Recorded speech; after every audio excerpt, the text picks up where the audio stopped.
host of the Gridiron.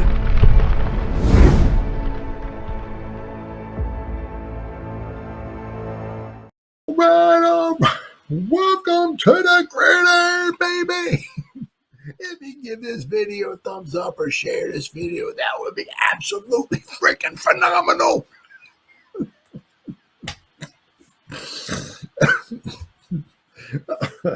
If you subscribe to my channel, thank you. If not, please get down below, hit the subscribe button, hit that bell icon. That way next time I go live or if I put a video out, you'll be notified. And it's free of charge. What do you got to lose? It's totally free of charge. But if you are subscribed, thank you. If you want to help support my channel now, description box below, very top link, takes you to my membership page. I got 3 different membership levels. Each one has their own little perks to them. So once again, if you want to help support my channel, it would mean so much to me. I thank you in advance. And then finally, just underneath that, there's another link. Takes you to my Facebook group. It's called the New York Giants Gridiron. It's my Facebook group. We have over 9,500 members in the group. It is doing simply marvelous, might I add. Basically, if I'm alive and breathing, and if I got internet access, I am putting stuff in this group darn near 365. It's called the New York Giants Gridiron. It's my Facebook group. Please join it. You will not be dissatisfied. I promise. All right. Well, another day, another dollar. This one here I saw. Well, rightfully so. This guy here is kind of pretty high on Cam Ward. The dude's got, he got a lot going for him. The thing is obviously is that, there's the 2 quarterback needy teams in front of the Giants, right? Then you have quarterback needy teams just behind the Giants that could jump up if one of them were in low, one of these guys, right? Because, you have the allure, right, of Carter, Hunter, right? That might, overpower whatever the allure of Ward or Sanders, right? The thing is that, is Sanders and Ward, top 2 quarterbacks in this draft, are they worthy of a top 5 pick, top 3, top 4 pick? Are they worthy of that? All right, that's the thing that, that you got to be worried about. Obviously, everybody's got their own opinions, right? I take the opinions of the experts. I try not to, judge too much by myself. So I take the opinions of others, and all I know is, if Daboll and Shane really have their all chips in the middle of the table on one of these guys, and they're there, obviously take them.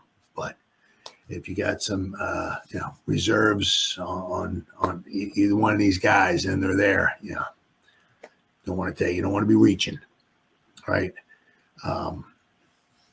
Let's hope, right, that they're looking for the best. Shane and Daboll looking for the best for the Giants going forward, right? And they're not so much like, we got to get a quarterback in here or we're gone, So, because the thing is, if you get a like a bridge quarterback. If we're going to talk about Stafford here in a little bit, but if there's somebody out there that don't think you can, as far as like a bridge quarterback, you bring somebody in here, the hold the fort down, hold the torch, carry the torch, and pass the torch on to the next. You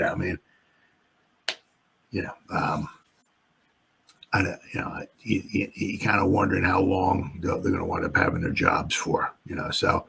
You're kind of hoping that they, if they do take, if one of these guys is there, Ward or Sanders, and if they wind up taking them, they're kind of hoping that they're doing what's best for the Giants organization, team going forward, and not so much what's best maybe for their job. Because, there's no doubt about it, right? If you take Sanders or Ward, it's going to be, the excitement. It's going to be a lot of excitement. and the fan base and all of that and everything, right? But they also have to be the right guy too. I mean, obviously somebody like what the Commanders got. I mean, hit a grand slam with Jaden Daniels, no question about that, right? But just because you draft a guy, you have the initial excitement and all and everything, but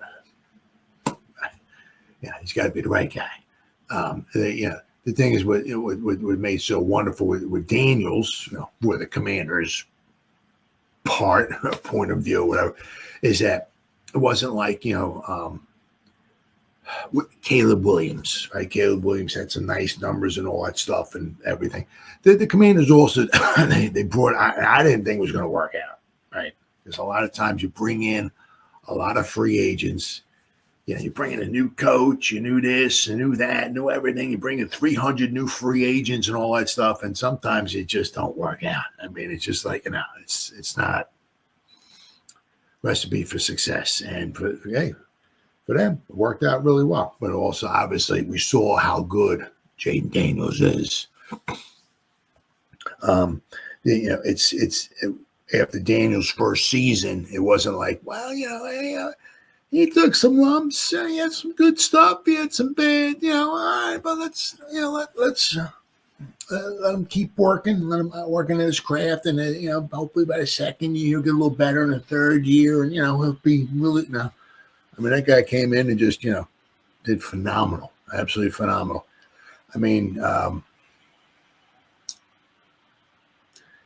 tough to say if he's the best quarterback in the NFC East. Obviously better than anything the Giants have.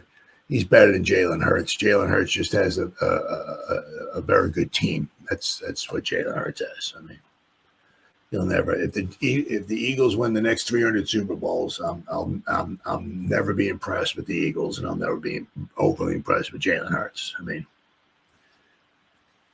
anyway, I can't stand Eagles. But, so it's kind of tough. I mean, Jaden Daniels, you have to put him, right on par there with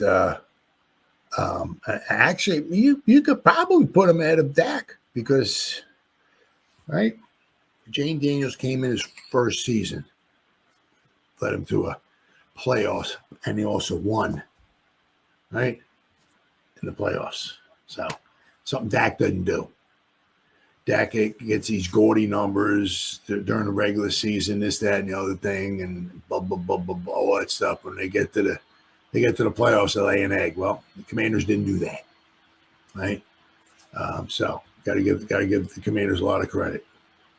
That it got blown out. Really wasn't necessarily the offense's fault. I didn't watch the game because it was the Eagles. I'm not gonna never watch an Eagle game, right? But, I mean, you see why the score. I mean, so, obviously the Commanders' defense was, somewhat of a problem against the Philadelphia Eagles. But, I mean, they hit it out of the park, right? But the thing is that, a lot of people also, it was kind of like, why didn't we trade up and get one of these guys? I mean, because we couldn't. Commanders weren't trading.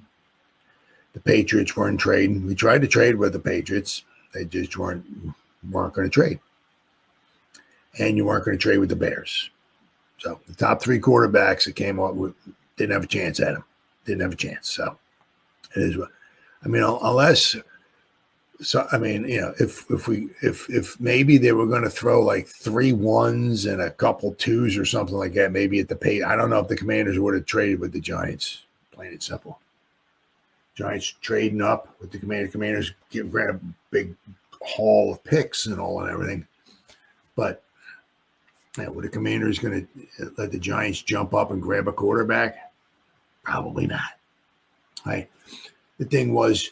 What happened with the obviously a couple of years ago with Devontae Smith when the Eagles jumped over the Giants and grabbed Devontae? Well, that was a wide receiver, so you can kind of the Cowboys still got the better player.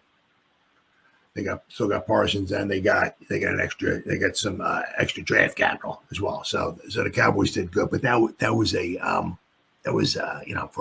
wasn't for a quarterback. Now I couldn't see any way at all where the Commanders were going to let the Giants jump up and draft the quarterback. It wasn't going to happen. So basically, the Patriots won at May, right? That was their guy, right? Might have been better if they took the Angels, but it looks like they got themselves a quarterback for the future. Good for them. Looks like the Bears got themselves a quarterback, and now if they can ever get the coaching situated, they get somebody in there, right, who can take hold of the team, right? Caleb could really take off. He's got some weapons there, right? But they get a coach in there who doesn't have his head up his rear end, right? I mean, Caleb could take off, right? So, so it looks like those top three picks without question. And you look at, Knicks, right? So, I mean, it's good picks. I mean, we don't know about McCarthy, right? Penix, it was in there briefly, right? So, I mean, a lot of good quarterbacks. Unfortunately, the Giants needed a quarterback, but, we still hit it out of the park with Neighbors. So you can't really get too ticked off about that. Neighbors is a dog, straight up dog. So if we drafted a quarterback, everybody complaining we don't have a dog of a wide receiver, right? So we got ourselves a dog of a wide receiver. Now we need a quarterback, right? But we hit it out of the park. But all right, so this is from the Empire Sports Media. This guy, it's like Alexander Wilson, said with a bit of draft luck could change the Giants franchise for the next 10 years. Once again, this has nothing to do with what this guy who wrote this article says. It's nothing to do with what the Lucky Charms leprechaun has to say about this. What Santa Claus has. What does Shane and Daboll think about these quarterbacks? Right? Do they like them both? Do they like just one? Right? If they like Cam Ward and Sanders falls to them, are they going to pass on Sanders? Do they like Sanders? And if Sanders gets taken and Cam Ward falls, are they going to pass on Moore? I mean, it all matters. It doesn't matter what Mel Kiper thinks. Doesn't matter what anybody else thinks. Doesn't matter. Matters what Shane and Daboll think, right? And a lot of it's Daboll, because Daboll's looking at these guys, and he's the scientist. He's the mad scientist, right? He's like, what can I do with this guy? Can this guy fit in my, right? Well, it's also not so much that. It's also, can he fit into my? No, it's can I work something with this guy? And can we, right? Can we make some things happen? Right. So, all right. But the Giants land Miami quarterback Cam Ward with the 3rd overall pick. They might be looking at a franchise-altering stroke of luck. While many have written off this quarterback class as underwhelming, history has shown that pre-draft narratives don't always hold weight once these players actually hit the field. Giants need a quarterback with legitimate all-pro upside, and Ward's fits Brian Daboll's offense like a glove. There you go. Now, let's not forget, right? Ward I think he was at Washington State as well, too. He did very well there. Right? Came to the U. Did very well there, too. Right? 2 different schools did very well at. So Ward has all the traits that make him a dream prospect for an offensive mind like Daboll. He's an explosive playmaker with the ability to extend plays, which Sanders does not. Which would kind of think be the exact opposite. I mean, if you ever saw Deion Sanders run with the football, I mean, live. I don't mean on tape or nothing like that. I don't mean let me pop in a YouTube video. No, I mean, if you ever saw him live on TV, I mean, there were times, I mean, I swear to God, he'd be like returning a punt. And I just swear to God, like he'd be running like maybe through like the middle of the field, and it was just like everybody else was just standing still, and he was just like gone. I mean, it was just so you would kind of think, right, it'd be a little bit different. You can almost see Shador, right, being the kind of the guy, the flashy, taking off and speed and all that stuff. But no, obviously it's and not that Cam is like Deion Sanders fast. There's not many people like that on the face of the earth. But Cam's the one, maybe take off with the ball, right? Let's see. The 22-year-old completed 67.2% of his passes last season, thrown for 39 touchdowns and just 7 interceptions. His 76.5 adjusted completion rate shows that when he's locked in, he's an incredibly accurate passer. So his adjusted completion rate was over 3/4, right? It was over 75%. Now, however, Ward has a tendency to play too much hero ball, sometimes abandoning his mechanics and forcing throws across the field. That kind of aggressive playmaking can be both a gift and a curse, especially in the NFL. Unlocking Ward's potential. For Ward to reach his full potential, he needs to improve his rhythm and timing in the passing game, something that can get worked on. His processing speed must also take a step forward so he can better diagnose NFL coverages and make more efficient decisions. So that's something that needs to be stewed on by day and all that. His processing speed, right, must take a step forward. Once again, the diagnosed coverages and stuff like that. They're looking at the film and all of that. It's not, it's like you got a computer. It's got a processor in it, right? That's the processor. That's the speed of the computer. That's the processing speed, right? So can it get better? Can it get faster? Yeah, that's usually the $1 million question a lot of times. Because sometimes you look at Daniel Jones dropping back in the pocket. He's just like looking at one guy. It's like, why are you just looking at the one receiver? Don't you got like 4 or 5 guys out there running around? Why are you like looking at one guy? Why? It's like, are we going to look around a little bit? Maybe try to fake the defense out a little? So, if it was that easy to process the coverages and the anticipation and all, it's everybody would be doing this, right? If it was that easy. So that's why there's 352 trillion people on the face of the earth, and we can't even get 32 top-notch quarterbacks. 32. Can't even get 32. Every year there's 10 teams looking for a quarterback every year? And probably about this is close to maybe being about the same as this year. I don't know, 6, 7, 8 teams, whatever. Right? Because obviously also sometimes as you always have teams looking, but then you have teams that, are guys that are, retiring. Right. And you got Aaron Rodgers kind of, so you're going to have somebody, Aaron Rodgers is on the way. You're going to need somebody to replace Aaron Rodgers. Matthew Stafford's there, but how much longer can Matthew Stafford go? You have to replace him. You know what I mean?